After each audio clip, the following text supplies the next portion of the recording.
Hello friends, C plus plus language सीखने की series में आज हम देख रहे हैं लेक्चर 34 जिसमें हम पढ़ेंगे arrays in standard template library. तो इससे पहले हमने लेक्चर नंबर 32 और 33 में सीख लिया है कि स्टैंडर्ड टेम्पलेट लाइब्रेरी क्या होती है और इसमें कंटेनर्स क्या होते हैं। उसी सिलसिले को आगे बढ़ाते हुए हम एक पर्टिकुलर कंटेनर आज पढ़ रहे हैं जिसका नाम है एरे।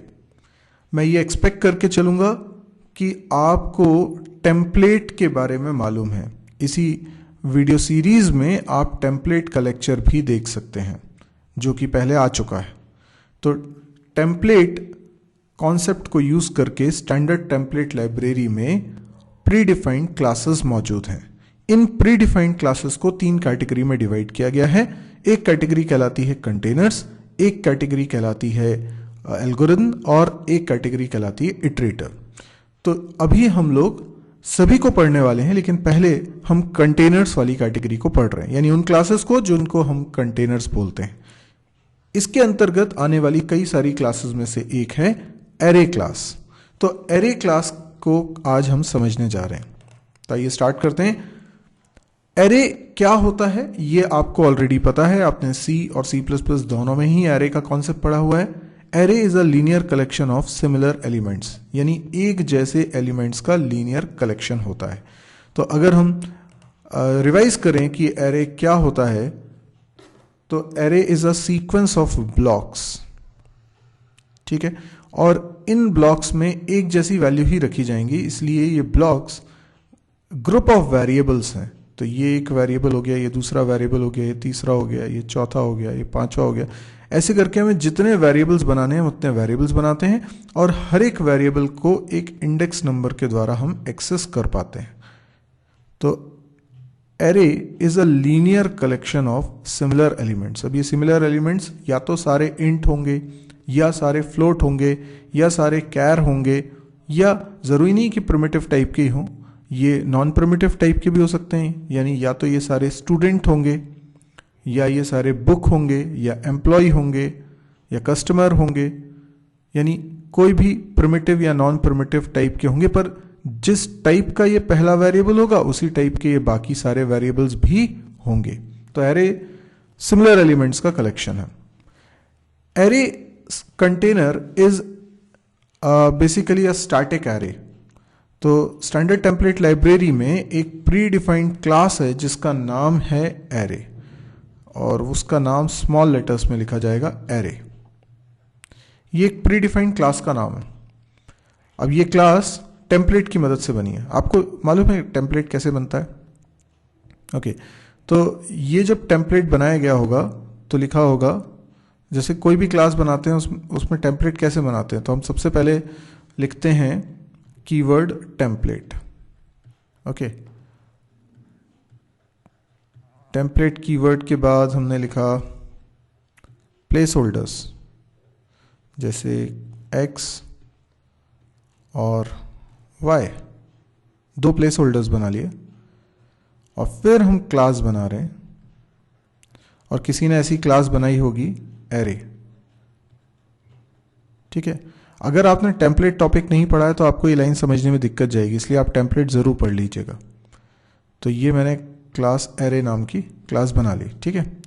इसके अंदर मैं ये x और y का इस्तेमाल करूंगा, ठीक है।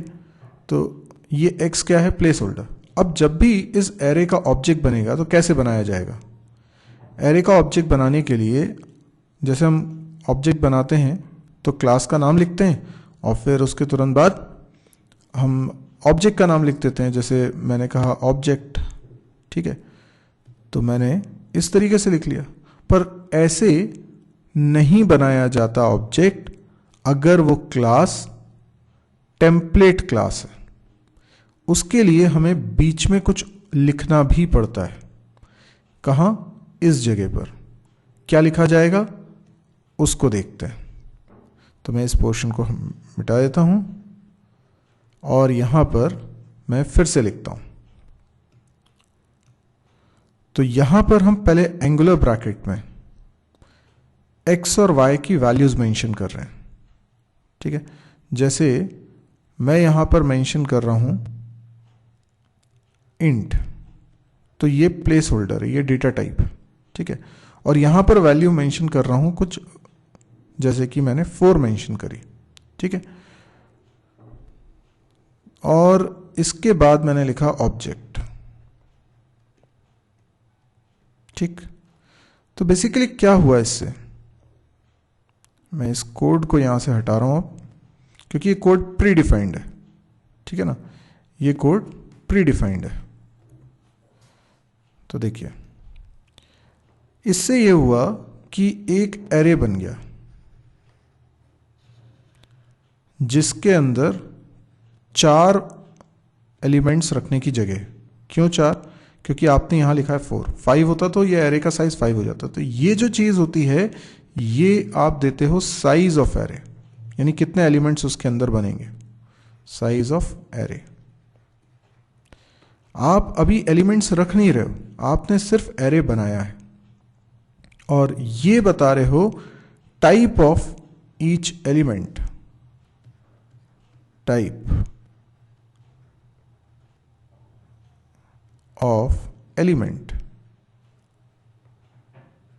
ओके। तो हर एक वेरिएबल यहां पर क्या है, इंट टाइप का है। अब इस क्लास का ऑब्जेक्ट बनाने का फायदा ये है कि मैं इस जगह पर इंट की जगह फ्लोट भी लिख सकता हूं, कैर भी लिख सकता हूं, स्टूडेंट भी लिख सकता हूं, बुक भी लिख सकता हूं, कोई भी डेटा टाइप लिख सकता हूं। तो मैं इस एकमात्र क्लास की मदद से किसी भी टाइप का एरे बना सकता हूं और उसका कोई भी साइज मेंशन कर सकता हूं। तो ये बातें इसको बड़ी खास बनाती। तो इस तरीके से हमने देखा कि एरे हम बना सकते हैं किसी भी साइज का, लेकिन आप अगर इसको यूज करना चाह रहे हैं तो आपको एक हेडर यूज करना पड़ेगा जिसका नाम है एरे। एरे नाम का एक हेडर है, जैसे आप आईओ स्ट्रीम को इंक्लूड करते हैं वैसे ही अब आप एरे को भी इंक्लूड करेंगे, ठीक है। तो मैं इसका एक छोटा सा प्रोग्राम बनाता हूं। ये बेसिक C++ का प्रोग्राम बनाया जा रहा है जिसमें कि हैश इंक्लूड आईओ स्ट्रीम है ताकि मैं सी आउट सीन को यूज कर सकूं। और इसके लिए मैं स्टैंडर्ड लाइब्रेरी को, not template library, standard library को एक्सेस करने के लिए मैंने लिखा using name space STD, okay. अब इसमें मुझे जरूरी क्या है, एक और लाइन लिखूं, हैश इंक्लूड और एरे। देखिए यहां पे ऑप्शन भी आ रहा है एरे, ठीक है। तो ये मैंने इंक्लूड कर लिया। अब जाके मैं एरे का ऑब्जेक्ट बना सकता हूं। तो मैं कैसे बनाऊंगा एरे का ऑब्जेक्ट?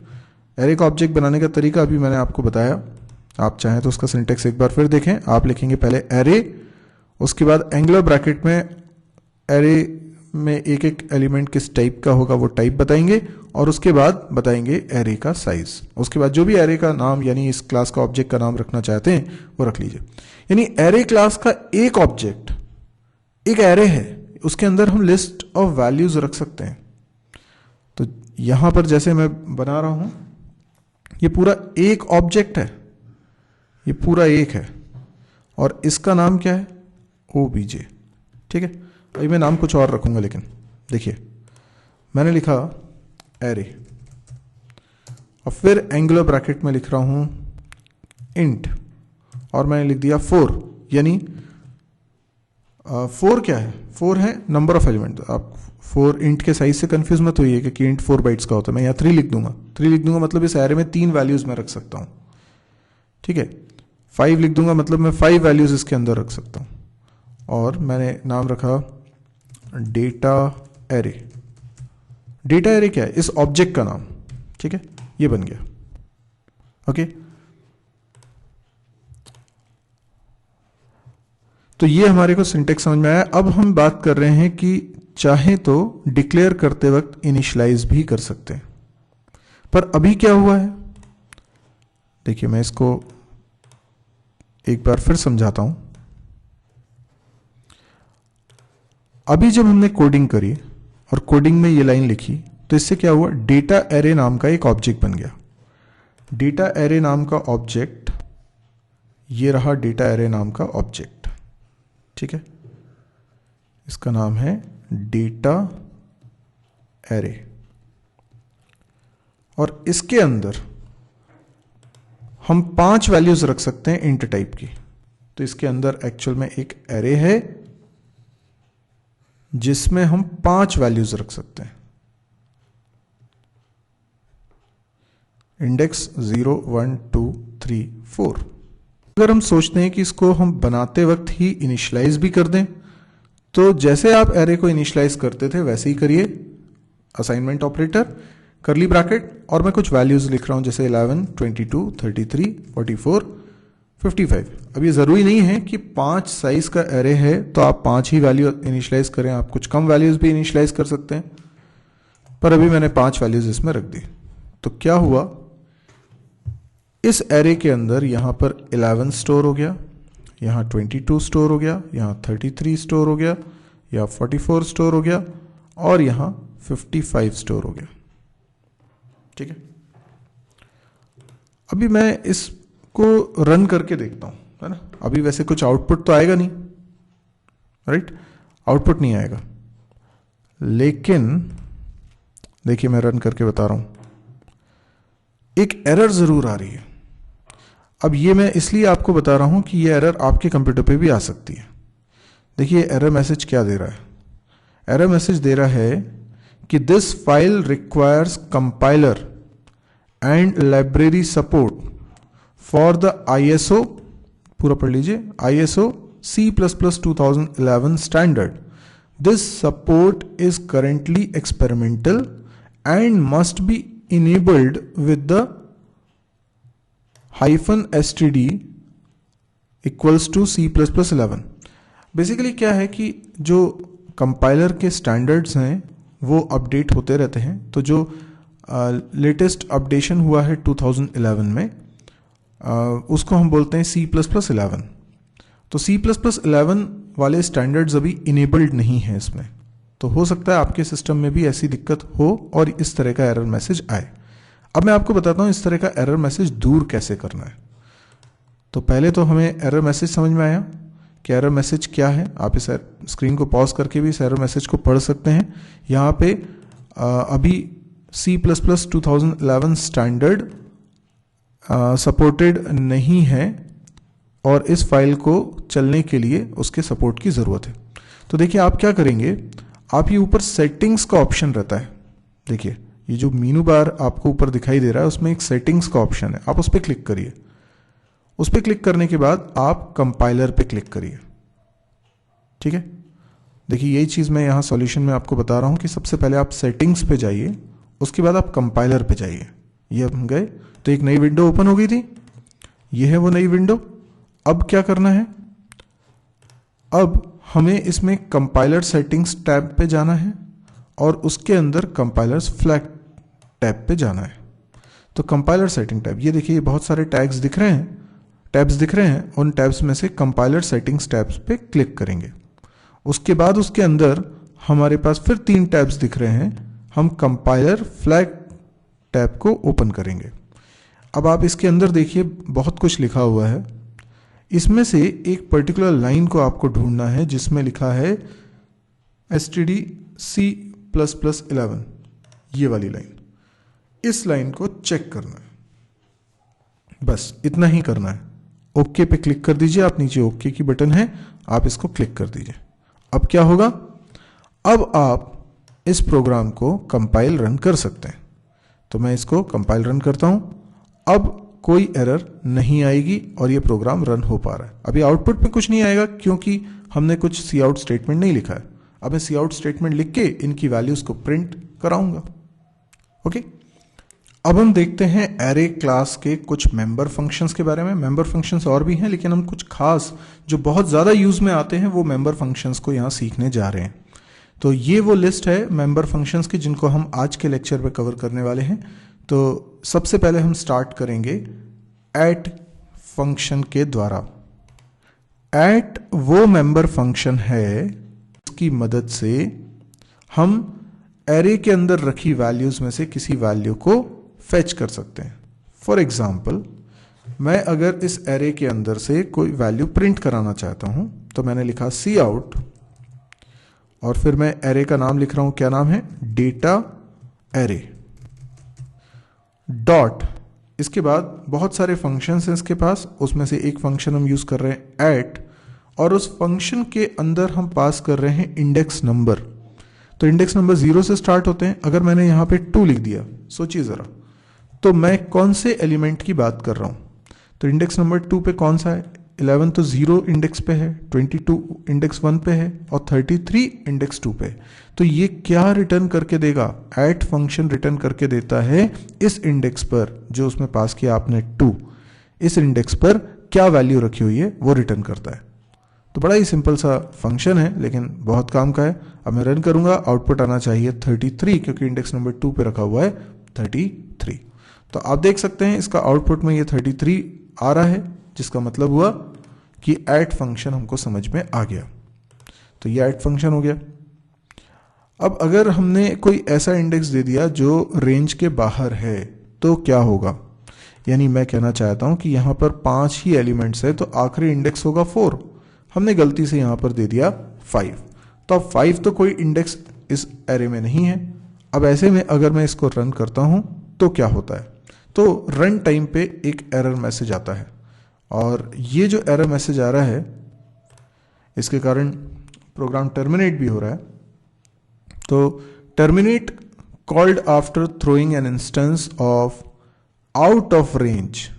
बेसिकली स्टैंडर्ड लाइब्रेरी में out of range already defined है और यहाँ पे एक एक्सेप्शन थ्रो हो रही है, यानी रन टाइम पे एरर मैसेज आ रहा है, रन टाइम पे एरर आ रही है कि रेंज क्रॉस कर गए, यानी जितने इंडेक्स होते हैं उसके आगे हम निकल गए। बेसिकली C++ में जो ट्रेडिशनली हम एरे यूज़ करते आ रहे थे उसमें अगर हम एरे का इंडेक्स जो आखिरी पॉसिबल इंडेक्स है उससे भी बड़ा इंडेक्स ले लेते थे तो कोई एरर मैसेज नहीं आता था, जो कि एक गलत चीज़ है। जबकि यहाँ पर जितनी भी ये टेम्पलेट लाइब्रेरी में क्लासेस बनाई गई हैं या आप कल को जावा भी पढ़ेंगे तो वहाँ पे एक एरर मैसेज आएगा अगर आप एरे में जितने इंडेक्स हैं उससे ज़्यादा इंडेक्स को यूज़ करने की कोशिश करेंगे। तो वो एरर मैसेज यहाँ आ रहा है आउट ऑफ रेंज। ओके, तो ये हमें ऐड फंक्शन के बारे में समझ में आया। इसके अलावा एक ऑपरेटर होता है जो हम एरे में हमेशा यूज़ करते आ रहे हैं, वो यहाँ पर भी यूज़ कर सकते हैं। यानी यहाँ पर अगर मैं ऐड का यूज़ ना करके सीधे यहाँ पर डेटा एरे के बाद इस तरीके से लिख दूँ तो क्या होगा? ये जैसे हम एरे में लिखते आ रहे हैं, हमेशा स्क्वायर ब्रैकेट में इंडेक्स लिखते हैं, बिल्कुल वैसे ही लिखा है और ये यहाँ पर परफेक्टली अलाउड है। तो क्या वैल्यू आ जाएगी? 3 लिखा है मैंने, तो 0 1 2 3 यानी 44 इसमें प्रिंट हो जाना चाहिए। तो अब मैं इसको रन करके देख रहा हूँ, देखिए आप देख सकते हैं इसका आउटपुट में 44 आ रहा है। दैट मीन्स ये भी हमको समझ में आ गया। ओके, अब देखते हैं functions front end back. Front function क्या करेगा? एरे के पहले एलिमेंट की वैल्यू रिटर्न करेगा, जबकि बैक लास्ट एलिमेंट की वैल्यू रिटर्न करेगा। तो इसको समझने के लिए जैसे कि मेरे पास ये एरे है जिसके अंदर 5 वैल्यूज रखी हुई हैं, मैंने लिखा डेटा एरे डॉट फ्रंट, तो ये मुझे क्या रिटर्न करके देने वाला है? 11। तो देखिएगा इससे रिजल्ट आया 11। अब अगर मैं यहां पर फ्रंट की जगह लिख देता हूं बैक, तो ये मुझे रिटर्न करके देगा 55। अच्छा, अगर मैंने इस एरे का साइज 5 नहीं दिया होता, मान लीजिए मैंने दिया होता 8, लेकिन इसमें वैल्यू मैंने 5 ही रखी होती, तो फ्रंट फंक्शन कॉल करूंगा तो पहली वैल्यू 11 रिटर्न करेगा, पर बैक फंक्शन कॉल करूंगा तो कौन सी वैल्यू रिटर्न करेगा? जबकि इसमें 8 जगह है तो लास्ट वाले की वैल्यू रिटर्न कर रहा है, दैट इज 0। यानी एरे के लास्ट में क्या है वो रिटर्न कर रहा है। तो 55 नहीं रिटर्न कर रहा वो, क्योंकि लास्ट ब्लॉक में 55 नहीं है। लास्ट ब्लॉक का इंडेक्स तो 7 होगा क्योंकि टोटल एलिमेंट्स 8 है, तो इसलिए रिटर्न होके आया 0। ठीक है, अगला फंक्शन है फिल। फिल फंक्शन से क्या होगा? हम पूरे एरे में एक जैसी वैल्यू फिल कर पाएंगे। जैसे अभी मैंने एरे बनाया, उसके अंदर 5 वैल्यूज रखी हुई हैं, ठीक है, तो एरे का साइज मैंने लिया 8, तो ये जो डेटा एरे हमने बनाया है इसमें 8 ब्लॉक्स हैं। ठीक है, ये मैं 8 ब्लॉक्स बना रहा हूं। इंडेक्स नंबर 0 से स्टार्ट होगा और ये इंडेक्स नंबर 7 तक जाएगा। ठीक, अब इसके अंदर कुछ वैल्यूज़ मैंने भले ही रख दी हों, लेकिन अब मैं इसमें वैल्यू रखना चाहता हूँ, सभी में एक जैसी वैल्यू फिल कर देना चाहता हूँ। फॉर एग्जांपल सभी में मैं रख देना चाहता हूँ 10। तो मैं क्या करूँगा, मैं यहाँ पे फंक्शन कॉल करूँगा fill और इसके अंदर लिख दूंगा 10। अब पहले मैंने क्या असाइन किया था इससे कोई फर्क नहीं पड़ता, क्योंकि अब जो मैं फिल कर रहा हूँ वो लेटेस्ट है। तो मैंने 10 फिल कर दिया है सभी में, तो क्या हो जाएगा, सभी में 10 स्टोर हो जाएगा। तो अगर मैं किसी एरे में एक ही वैल्यू पूरे में रखना चाहता हूं तो ये फिल फंक्शन मेरे काम का है। अभी इसको हम चला के भी देखते हैं। ये वैसे मुझे प्रिंट कराना नहीं है इसको, तो मैं सी आउट स्टेटमेंट अगली लाइन में लिखता हूं और सी आउट स्टेटमेंट के जरिए मैं सारी वैल्यूज प्रिंट करा सकता हूं। वैसे तो लूप लगा के भी कर सकते हैं, तो हम एक लूप लगा लेते हैं। मैंने लिखा फॉर इंट आई, और i की वैल्यू इनिशियली 0 है, i less than equal to total 8 values हैं तो 7 इंडेक्स तक जाएगा i प्लस प्लस। और यहाँ लिख देता हूँ डेटा एरे, या तो ऐड फंक्शन यूज़ कर सकता हूँ या स्क्वायर ब्रैकेट वाला ऑपरेटर भी यूज़ कर सकता हूँ। तो यहाँ लिख देता हूँ i और ये सारी वैल्यूज़ प्रिंट हो जाएंगी। तो ये सारी वैल्यूज़ प्रिंट होनी चाहिए 10। तो आप देख सकते हैं सारी वैल्यूज़ एक के बाद एक 10 प्रिंट हो रही हैं, 8 वैल्यूज़। तो इस तरीके से हमें फिल फंक्शन भी समझ में आया। अगला फंक्शन है स्वैप। स्वैप फंक्शन यूज होता है दो सेम साइज के सेम टाइप के एरेज को स्वैप करने के लिए। तो मैं यहाँ पर दो एरेज बनाता हूँ। एग्जाम्पल में थोड़ा सा चेंज करता हूँ, यहाँ पे 8 की जगह मैंने ले लिया 5 और एक और एरे बना देता हूँ। ठीक है, इसका नाम रख लेता हूँ डेटा एरे 1 ठीक है, और इसका नाम रख लेता हूँ डेटा एरे 2। और सेम साइज है, सेम टाइप है, लेकिन यहाँ वैल्यूज़ में अलग रख देता हूँ। जैसे यहाँ पर वैल्यू रख लेता हूँ मैं 1 2 3 4 एंड 5। तो आप देख सकते हैं दोनों एरे में अलग अलग वैल्यूज़ रखी हुई हैं। अब मैं क्या चाहता हूँ, मैं चाहता हूँ इन दोनों को मैं स्वैप कर दूँ। स्वैप करने के लिए मैं क्या लिखूंगा, data array 1 dot swap function को कॉल करूंगा और स्वैप फंक्शन में दूसरे एरे का नाम पास कर दूंगा, दैट इज डेटा एरे 2। ठीक, और उसके बाद मैं डेटा एरे 1 की वैल्यूज भी प्रिंट करूंगा एंड डेटा एरे 2 की वैल्यूज भी प्रिंट करूंगा। पहले डेटा एरे 1 की वैल्यूज प्रिंट कर दूंगा, उसके बाद डेटा एरे 2 की वैल्यूज भी प्रिंट कर दूंगा, तो मुझे पता चल जाएगा कि वैल्यूज क्या आई हैं। तो पहले लेकिन एरे 1 की वैल्यू प्रिंट करा रहा हूं, फिर एरे 2 की वैल्यूज प्रिंट कराऊंगा। तो इनिशियली क्या स्टेटस है, डेटा एरे 1 में 11 22 33 44 55 रखा है और एरे 2 में 1 2 3 4 5 रखा है। अब क्या हो जाएगा, स्वैपिंग के बाद एरे 1 में 1 2 3 4 5 आ जाएगा और एरे 2 में आ जाएगा 11 22 33 44 55। अब मैं इसको रन करता हूँ। अब देखिए, अब मैंने स्पेस नहीं दिया था इसलिए थोड़ी सी दिक्कत है। ओके, मैं उसको थोड़ा सा करेक्ट कर लेता हूँ। और ये 7 तक चलाया है इसलिए गार्बेज वैल्यू भी आ रही है। मुझे क्या करना होगा, यहाँ 4 लिखना होगा क्योंकि एरे का साइज हमने चेंज कर दिया था। तो यहाँ पे लिख देता हूँ 4। ठीक है, और मैं एक और काम कर देता हूँ कि यहाँ पर लाइन चेंज कर देता हूँ। लाइन चेंज करने के लिए मैं लिखता हूँ सी आउट एंडल। इनफैक्ट मेरे को ये लाइन चेंज यहाँ करने की बजाय दोनों फॉर लूप के बीच में करने की ज़रूरत है। ठीक है, अब मैं इसको रन करता हूँ। आप देखेंगे कि पहले वाले एरे की वैल्यू आ रही है 1 2 3 4 5 और दूसरे वाले एरे की वैल्यू आ रही है 11 22 33 44 55, जो कि स्वैपिंग हो चुकी है इसलिए क्योंकि पहले एरे 1 की वैल्यू प्रिंट हो रही है। तो जो एरे 2 की वैल्यू थी वो एरे 1 में आ चुकी है, स्वैपिंग हो चुकी है, इसलिए ये उल्टा प्रिंट हो रहा है। तो स्वैपिंग दो एरे की कराना कितना आसान हो गया इसमें, लेकिन शर्त क्या है, सेम टाइप होना चाहिए दोनों एरे का, दोनों इंट है और दोनों का साइज भी सेम होना चाहिए, दोनों 5 है। अगला फंक्शन है साइज फंक्शन, जिससे कि हम साइज देख सकते हैं एरे का कितना साइज है। तो आइए उसको, तो जैसे कि ये एरे बना हुआ है और इसके अंदर कितनी वैल्यूज़ हैं, 5 वैल्यूज़ हैं, तो मैं इसका साइज देख रहा हूँ। तो मैंने लिखा सी आउट और यहाँ पे लिख देता हूँ साइज इज, ठीक है, और इसमें लिख देता हूँ डेटा एरे और फंक्शन कॉल करता हूँ साइज, ठीक है। कुछ एरर मैसेज है, ओके, एक कर्ली ब्रैकेट डिलीट हो गया है, ओके। देखिए साइज इज 5 बता रहा है, इसका मतलब कि इसमें टोटल 5 वैल्यूज रखी हुई हैं। अच्छा, अगर मान लीजिए इसका साइज मैंने 5 बोला हुआ है लेकिन मैंने इसमें वैल्यू 4 ही रखी है। देखिए एरे का साइज 5 बोला है लेकिन इसमें वैल्यू 4 रखी है। अभी देखें इसका आउटपुट क्या आता है। तो ये साइज फंक्शन अभी भी क्या बोल रहा है, साइज इज 5, यानी साइज फंक्शन से हमें क्या पता चल जाता है, टोटल एरे का साइज क्या है, ठीक है। इसी तरह से आगे हम फंक्शन देखते हैं बिगिन और एंड। ये बिगिन और एंड बेसिकली इटरेटर के समय हम यूज़ करेंगे। जब इटरेटर पढ़ेंगे, इटरेटर की मदद से हम लिस्ट को इजीली एक्सेस कर सकते हैं from initial value to last value.